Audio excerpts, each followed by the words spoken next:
चले आते हैं क्लास 12 के एक मोस्ट इंपॉर्टेंट क्वेश्चन पे, जो कि भैया एग्जाम में इतने बार पूछा गया है। सवाल का नाम है समांतर प्लेट संधारित्र। पहले कुछ संरचना की बात करेंगे और उसके बाद व्यंजक हम लोग निकाल के लाने वाले हैं। तो इसमें दो समरूप समतल चालक प्लेट होती है जो एक दूसरे के समांतर अल्प दूरी पर स्थित होती है। तो हमको क्या करना है भाई, यहाँ पर हमको देख पा रहे हैं ये दो कॉपी ले ली हम। इमेजिन करो यही है धातु का बना हुआ प्लेट। अब इसको ऐसा हम समांतर पैरेलल रख देते हैं एक दूसरे के, ऐसा। तो हम एक आंख बंद करके सामने से देखेंगे तो हमको बिल्कुल एक लाइन दिखाई देता है सामने से, एक लाइन सीधी रेखा दिखाई देती है सामने से।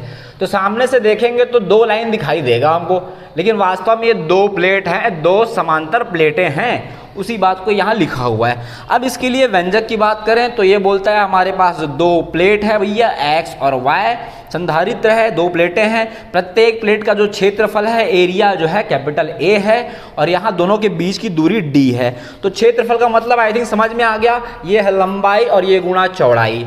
इसी क्षेत्रफल की बात कर रहा है कैपिटल ए, और इन दोनों के बीच की जो दूरी है, डिस्टेंस है, उसको स्मॉल डी से दर्शाया गया है। डायग्राम की हेल्प से समझते हैं और अच्छे समझ में आएगा।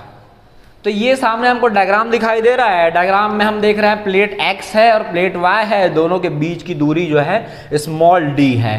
और हम जो प्लेट A को प्लस q आवेश दिया जाता है, जो कि संधारित्र के कार्य सिद्धांत में हम लोग देखे थे, प्लेट A को धन आवेश दिया जाएगा। प्रेरण के कारण प्लेट Y जो है इसके निकटवर्ती में ऋण आवेश उत्पन्न हो जाता है तथा दूरवर्ती में धन आवेश उत्पन्न हो जाता है।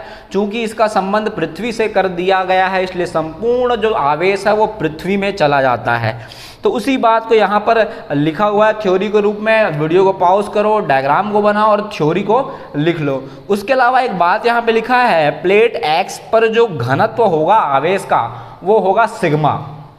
तो यहाँ पे वो कमेंट लिखा है कि प्लेट x पर जो आवेश घनत्व होगा वो सिग्मा होगा, प्लेट y पर जो आवेश घनत्व होगा वो माइनस सिग्मा होगा। तो हमारे पास एक सूत्र है, दोनों प्लेटों के बीच विद्युत क्षेत्र E बराबर सिग्मा अपॉन एप्सिलॉन 0, समीकरण 1। और अगर हम बोलते हैं दोनों प्लेटों के बीच की दूरी भैया स्मॉल d है और विभवांतर v है, तो हमारे पास एक और सूत्र है, E is equal to v upon D, समीकरण 2।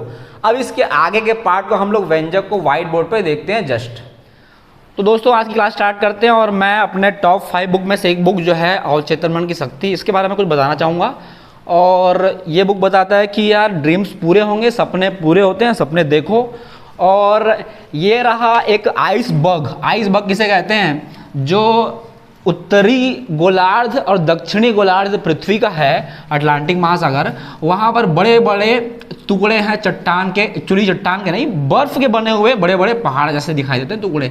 तो उसका जो पोर्शन हमको बाहर दिखाई देता है, जितना भी दिखाई देता है वो सिर्फ 10% है। उसका 90% जो पोर्शन होता है ना, वो पानी के अंदर डूबा होता है। सेम हमारा ब्रेन भी है, बिलीव करो तो अच्छी बात है, नहीं तो फिर कोई दिक्कत की बात नहीं है। ये हमारा चेतन मन होता है और नीचे का हमारा अवचेतन मन होता है। तो यार हमारा अवचेतन मन प्रॉपर वर्क करेगा जब हम उसमें कोई नेगेटिविटी नहीं लाते, कोई भी नकारात्मक बात किसी के बारे में नहीं करते, और कोई भी नकारात्मक कमेंट पास नहीं करते या नकारात्मक बातें नहीं करते। ड्रीम से देखना है, रोज रात में सोने से पहले सपने देखो, जो तुम चाहते हो पूरे होंगे। रात में सोने से पहले जो तुम चाहते हो, जैसा तुम चाहते हो, जैसा घर, जैसा गाड़ी, जैसा तुम्हारा जॉब, जैसा बिजनेस तुम चाहते हो, उसको रोज इमेजिन करके सो। क्योंकि मैं अवचेतन मन की ताकत की हेल्प से खूब सारे सपने पूरे किया हूँ, आगे भी पूरे करूँगा।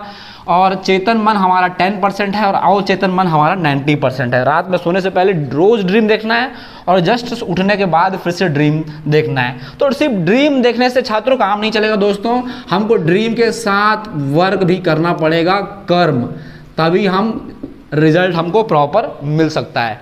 तो हमको ऐसा अवचेतन मन को ऐसा प्रोग्राम कर सकते हैं। तो सभी अपने दोस्तों को मैं रिकमेंड करूंगा, और ये बुक पढ़ना चाहिए हमको। अगर ऐसा पढ़ने का टाइम नहीं मिलता तो यूट्यूब में जाकर सर्च मारो, खूब सारे वीडियो मिल जाएंगे। और खास करके मैं अपने दुश्मनों को तो रिकमेंड करूंगा, यार 150 रुपये की बुक है, कहाँ घूम रहे हो भाई तुम लोग साले, ये देखो इसको पढ़ो, कहाँ घूम रहे हो। तो अपने खास करके दुश्मनों को रिकमेंड करूंगा, ये बुक पढ़ो यार थोड़ा सा। बिना तैयारी के तुम लोग आ जाते हो मेरे से लड़ाई करने के लिए, पहले सारे तलवार को तेज करके आओ बे। तो तलवार को तेज करने का तरीका बता दिया हूँ मैं, देखो खुल्लम खुल्ला छूट दे, मतलब धमकी देता हूँ दुश्मनों को मैं, डाल दूंगा नेट पे ऐसे ही, वायरल कर देना तुम लोग। चलो, कुछ लोगों को लगता है कि ये आदमी कैसे आगे बढ़ रहा है, तो मैं बता दिया सिगरेट। बताओ, इसके बावजूद वो 125 रुपये की पुस्तक नहीं खरीदेगा मेरा दुश्मन। 125 रुपये की पुस्तक नहीं खरीद सकते तो फिर चलो, थ्योरी हम लोग समझ लिए। और दो समीकरण हमको दिखाई दे रहे हैं। विद्युत क्षेत्र E is equal to sigma upon epsilon 0। दूसरा विद्युत क्षेत्र का सूत्र दिख रहा है E is equal to V upon D। तो दोस्तों हम लोग क्या देख पा रहे हैं, समीकरण नंबर 1 व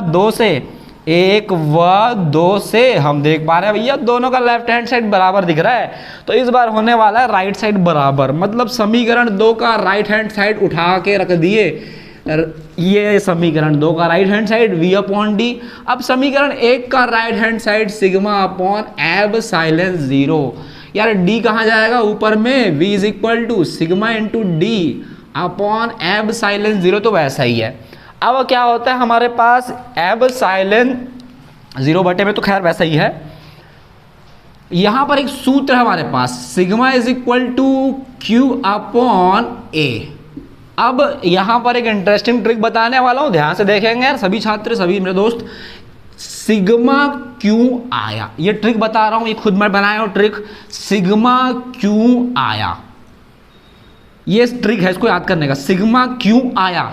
और इसी के एक कदम बाद ये सवाल पूछ रहा है सिग्मा क्यों आया, तो इसका जवाब ये है सिग्मा इधर एप्सिलॉन 0।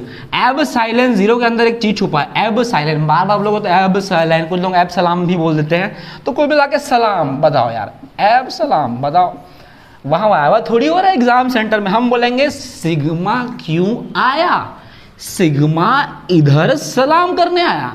ये हमारा ट्रिक है, सिग्मा क्यों आया, सिग्मा इधर सलाम करने आया, सिग्मा इधर सलाम करने आया। बाकी इक्वेशन नंबर 2 को आप लोगों को याद करना है दोस्तों।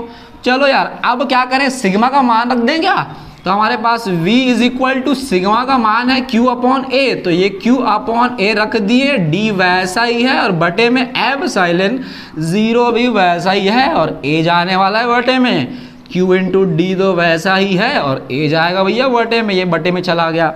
अब हमारे पास धारिता का एक सूत्र होता है, धारिता का सूत्र है जो क्या बोलता है, धारिता का सूत्र यहाँ लिख देते हैं, संधारित्र की धारिता जिसको हम दर्शाते हैं C is equal to Q upon V से, C बराबर Q अपॉन V। और हम देख पा रहे हैं समीकरण नंबर 3 से, समीकरण 3 से हम कुछ जानते हैं जो कि है V का मान, और इस V के मान को उठाएंगे और यहाँ रख देंगे तो हमको मिलेगा C is equal to Q upon V का मान हमको मिलेगा जो कि है Q into D A upon में A इंटू एप्सिलॉन 0।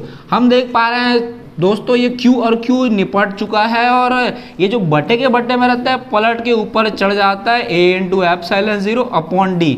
तो लास्ट में हम लोग कमेंट लिख देंगे यही अभिष्ट व्यंजक है, और या फिर यही समांतर प्लेट संधारित्र की धारिता हेतु व्यंजक है।